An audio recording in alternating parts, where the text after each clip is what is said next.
Hey everyone, it's WiNGSPANTT from TopTierTactics.com, and I am here today to preview the Enchanter's Arsenal deck from DLC Deck Pack 2 for Magic 2014 Duels of the Planeswalkers. And I'll be playing the Enchanter's Arsenal deck first, but I'll be going up against Up to Mischief, so you're not going to see as much about this deck in this video, but you'll see some cards from it because wherever the AI decides to play, you cannot actually, because I'm in the preview build, I can't play against other players, so no luck there. I'd love to orchestrate something or just kind of give people a WTF moment of jumping in a game with some decks they've never seen or heard of. But hey, you cannot have everything you want all the time. Well, except for yesterday at Thanksgiving, because then you had all the stuffing you want. And how could people say they don't like stuffing? Anyway, I'm going to jump into this game. Here we go. Now, I'm not going to be going through every card that's in this deck.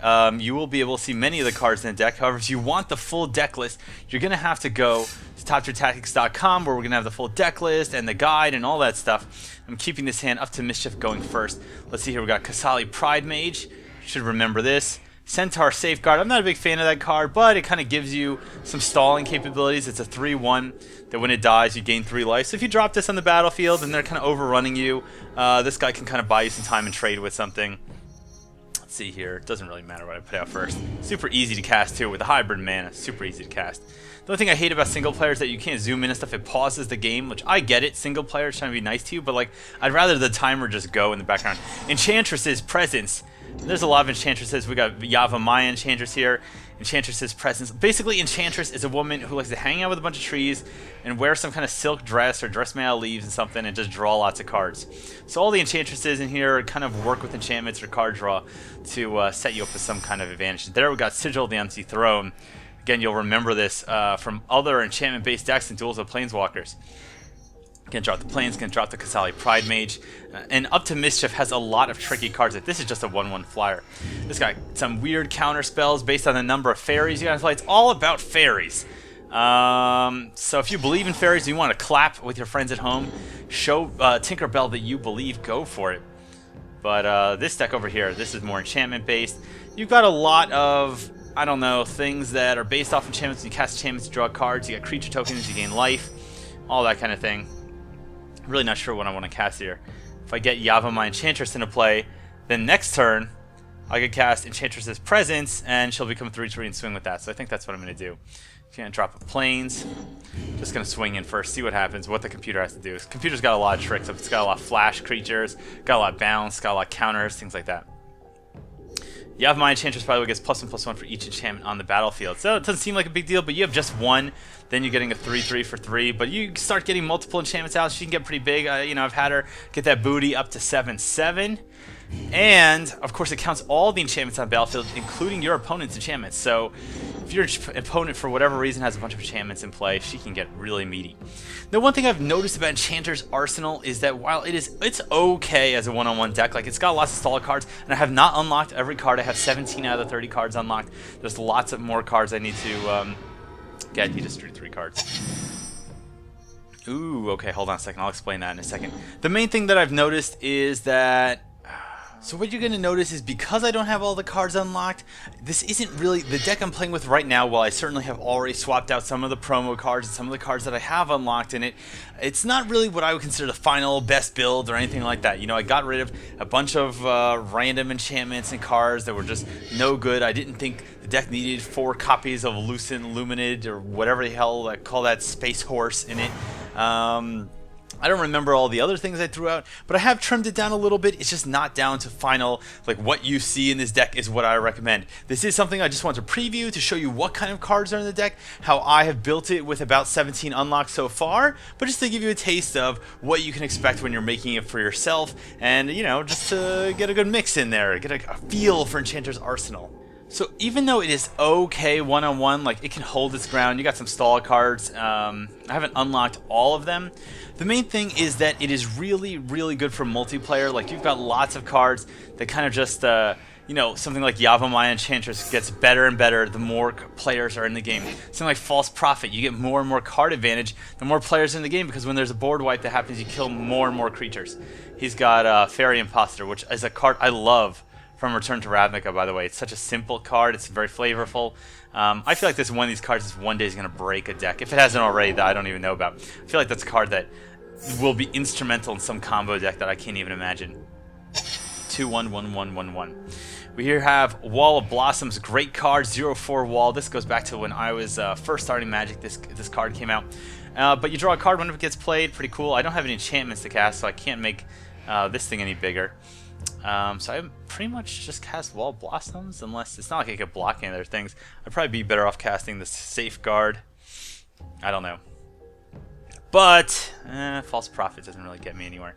Wall of Blossoms feels like a better... no, I need the offensive push. So I'm going to attack first, see how they block. If they're going to like do anything where they just decide they're just going to double block, triple block. They could double... there we go. Alright.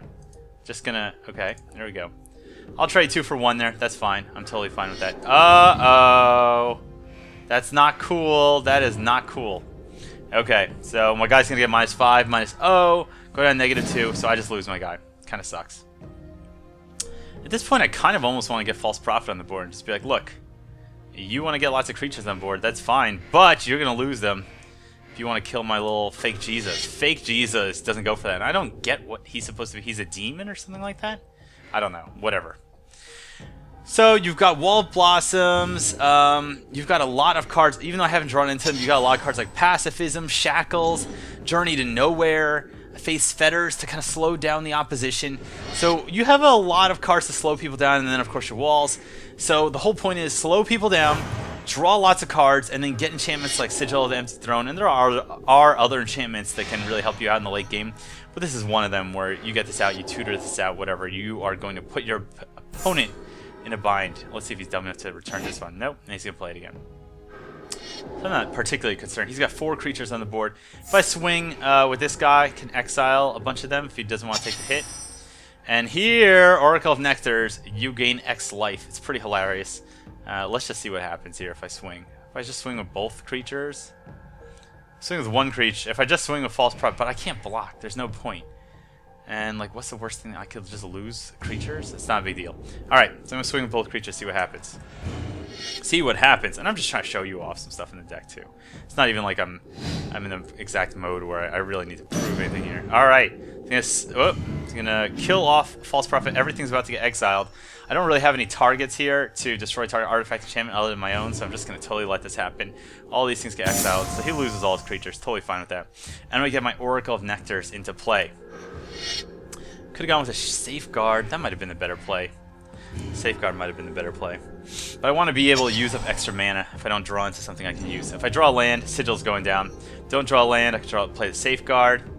I could swing for 2 here, but he's got 5 cards in hand, and that deck has so many flash creatures in it. Like tons of flash creatures.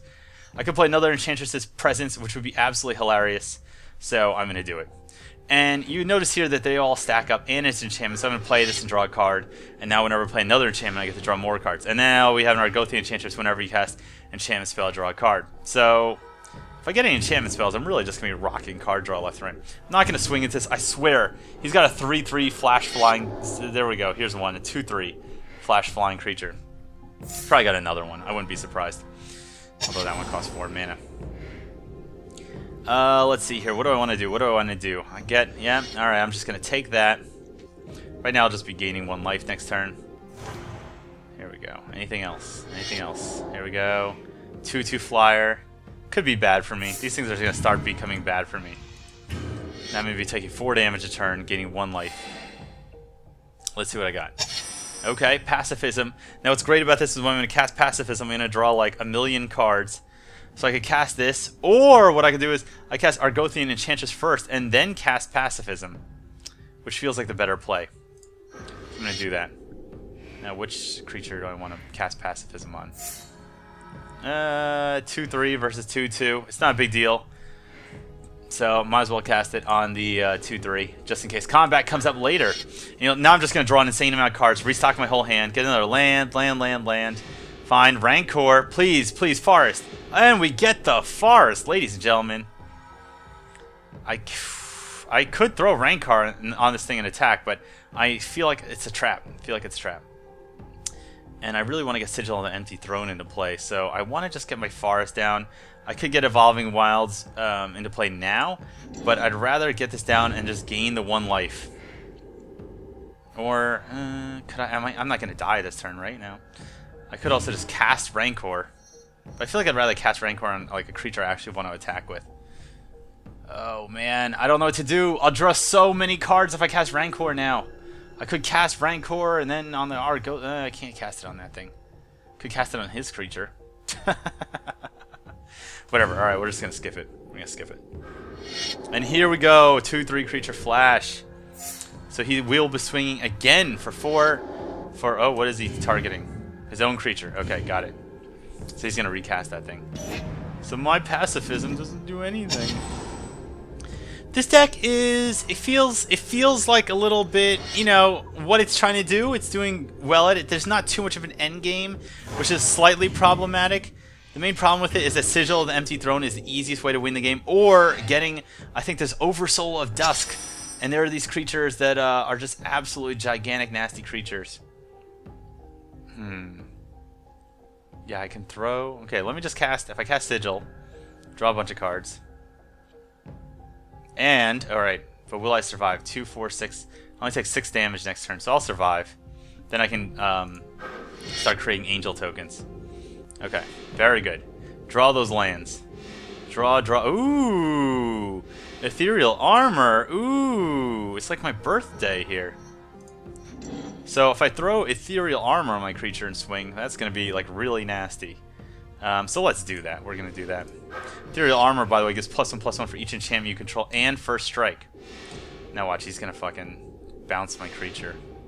I'm just going to draw a million cards first, though. 9 cards in hand and an angel token. And now he's going to counter.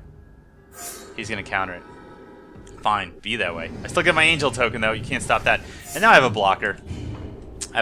So I'm totally happy with this outcome. Just sit back here. I'm going to have to discard 2 cards. And of course he's going to get his 2/3 into play. As far as what I want to discard, I'm not really sure. I do have Marshal's Anthem, so I can get things back. Yavimaya Enchantress would be very strong. The Safeguard doesn't seem so great now. Spirit Loop, I don't really think I want to use Evolving Wilds. I may be drawing so many cards, it doesn't really matter. Oh god, Wall of Blossoms. I can't even see myself caring about Wall of Blossoms. He has only flyers, so drawing that extra card doesn't matter. Every enchantment I cast is going to make me draw like 10 cards, so I don't really need a wall that can't block any of his attackers. 2, 4, 6, 7 damage to me. Oof. Oof, 7 damage. But I can block 1. 4/3 flyer here. Okay. Now watch, he's going to give him -5, -0. Yeah. But at least he doesn't die because he still got 4 toughness. And you kind of see, you get a couple of these enchantments out and you get in a really good position. So now what I really need is to gain lots of life. Oh my god, he's got 2 cards in hand. It makes me so nervous. Like, what I could do is I can throw a lifelink on this thing plus Rancor and gain 6 life this turn. The only thing that's risky about that is... It's risky because if he bounces it or something like that, I'm going to gain no life and I'm going to have no mana left. But you know what? You don't live through this life without taking a little risk. So let's do it. Throw Spirit Loop on my Angel. Or I could throw it on this guy and then I still have the Angel left to block. I'm going to have an Angel anyway because I'm going to get an Angel every time I cast an enchantment. So I'm going to get 2 Angels out of this deal. Oh, there's an Oversoul of Dusk. Overpowered of Dusk, more like it. 5 mana for a 5/5. Protection from blue, from black, and from red. It's got protection from everything except white or green. So 5/5, if you're playing any of these colors, the game's basically over. So if I resolve that, that'd be absolutely great. Okay, wow, I'm just drawing. I only have 31 cards left in my deck, so I'm getting mildly nervous here. Okay, great. Then we're going to throw Rancor on this thing. This is getting kind of sickening, how many cards I have in my hand. I'm actually starting to feel bad, like I feel bad for the computer. I'm also very, now of the opinion that I could very possibly deck myself. Okay, okay. And is there anything else I want to do? I could drop a Marshal's Anthem into play. Give all my creatures +1/+1. Or I could cast Enchantress. Oh, the Enchantress would be nice. Oh man, the Enchantress would be pretty sick. Let's see here. 3, 4. Yeah, let's do that. I could play the Marshal's Anthem next turn and swing for a lot. Play 1 mana. Play 1 land down. And swing with this thing. See what happens. Let's see what he does. Don't have bounce. Don't have bounce. Of course. Of course. Well, you gonna what? You gonna block it? It's 2/3 flying. You block a 6/4 Angel? I don't think so. Let's see it. Take it. Take it. Yeah. How about that trample, huh? Oh, yeah. Let's gain that life. Boom. Going up to 9. Okay, great. Yava, my Enchantress. She is normally a 2-2, but when she hangs out with enchantments, she gets kind of beefy. She eats them up. She soaks them up. She becomes a 7-7. Lucky 7. Got 10 cards in my hand. Gotta dish this down. Of course, for multiplayer, the only thing that sucks is I could very easily see the game ending with you decking yourself, which is obviously not the best thing to do. Up to Mischief. Up to Mischief doesn't know what to do. Oh no, this could play a 2-2 fairy. I'm so afraid. So afraid. This card is so ridiculous. Sigil to Empty Throne. I feel like in most games, like that's the game-winning card, Sigil to Empty Throne. You can tutor that out, or you just draw so many cards, you just draw it anyway. And there's really most decks and Duels of Planeswalker simply do not have a way to deal with enchantments. Now I got this guy, Lucent Luminid. Not a great card, 5 for 3/3 flying, but it is an enchantment creature, so it triggers things that trigger off of creatures and enchantments. Gives you a couple options there. We're gonna play Journey to Nowhere first. Do I have anything in my graveyard I want to bring back? I guess I can bring back False Prophet. I don't really think I'd get anything of that. Get rid of one of their blockers. Get some more Angel tokens. Okay, here we go. Ooh, not bad. Gonna draw like 3 cards. Get an Angel token. Oh wow, this is just gorgeous. This is gorgeous. And then get rid of one of their creatures. All right, this thing needs to go. It's gonna take a journey to nowhere. Gets exiled. Goodbye. And what else do we want to do here? Marshal's Anthem sounds good. Marshal's Anthem, 0 kicks. I could kick it once.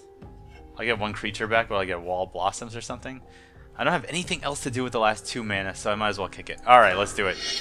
Let's do it. Let's draw 3 cards. Go up to 11 cards in hand. Here we got Privileged Position, by the way. Plains, just like I said before, Plains of Far, super overpowered in this deck. And that's it, and they get an Angel token. As you can see, once this deck gets going, it really, like, it just gets going. Choose a creature to put on the battlefield. Let's see. Yeah, my Enchanter. Sounds great. Get her on the battlefield. And now this thing's a 10. There, I got 2 10/10s. This game's over. This game's basically over. I can't imagine what it could possibly do to stop me. Here we go. Swinging in. What are you going to do, blue deck? Now that blue deck, I believe, has a copy of Reigns to Power. So it is actually feasible that it could completely destroy me in the right scenario. Let's see here, 7-5. I don't think it really matters. And just destroy both of them. And that's okay. Alright, it's going to block everything. Go down to 0 creatures, and I'm going to go up to a pretty significant amount. Spirit Loop coming back to my hand. I go up to 17 life. Rancor coming back to my hand. Absolutely broken. These cards are not balanced. They're not balanced. And I got to discard. How many? I got to discard 6 cards. 2, 3. I'm pretty sure I don't need lands. I'll just keep 1 land in my hand just in case I need it. Yeah, wow. I don't know if Privileged Position's gonna help me out anytime soon. And it doesn't matter, because I have Eternal Witness, so I can get my cards back. Okay, 1 more. Gotta just. Alright, I'm not playing the Centaur guy. Alright, goodbye. Goodbye. Let's see, you got 1 card in hand. Oh, you got no, I'm gonna gain 0 life, because fuck you, Up to Mischief. Fairies think they're so smart. Okay. Alright. Just because it's absolutely obscene. Let's see. See, Lucent Luminid. I'm just gonna swing. You get the idea. I won this game. Just to be safe, I'm gonna throw this on a creature because I'm not of the mindset where like, okay, let me just assume I won. You never know. Something crazy could happen. Gonna draw a bunch of cards. Gonna gain a token. Gonna throw a Rancor on this thing. Throw a Rancor in it. Alright, 11-11. Ah, fuck it. I like doing fun things. There's an idyllic tutor.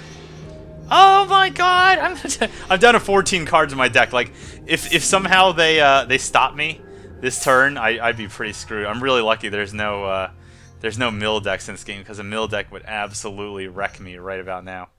I just like cast another Argothian Enchantress and Lucid Luminid, the only 3/3 flying little horsey Pegasus. What the hell is this thing? I mean, it's like a bear, owl, some kind of chimeric thing. I know this is from Theros. I know it's from Theros. Just saying, it's ugly. Okay, and that's it. Swinging for the win. So I hope you get an idea what this deck is all about. It's all about having huge amounts of synergy between all your enchantments and enchantment-based cards. It's about having lots of Shroud, lots of cards that the opponent really can't do anything about, and then kind of just combining all these things together to get huge amounts of card draw, a lot of permanents on the board that are just tough to deal with, and swinging in for the win when you kind of ultimately gain the advantage and unlocking Martyr's Bond. And obviously Martyr's Bond is just an amazing amazing card for multiplayer, by the way. Look at this. It's basically Grave Pact except for all of your permanent types. And guess what? When you lose a Lucent Luminid, which is an enchantment and a creature, they have to sacrifice an enchantment and a creature. And of course, this is absolutely nuts when in a 4-player game. Absolutely nuts. So everyone at WiNGSPANTT from TopTierTactics.com, if you enjoyed this video, if you want to see the full deck list and the strategy guide with card-by-card analysis for Enchanter's Arsenal, you need to go to TopTierTactics.com and check it out. We will also be playing further videos later where we'll dive into the Fairy deck, up to Mischief, so you get an idea of what that deck feels like from the pilot seat. Hope you enjoyed this video. I hope you'll come back next time, and until then, cheers!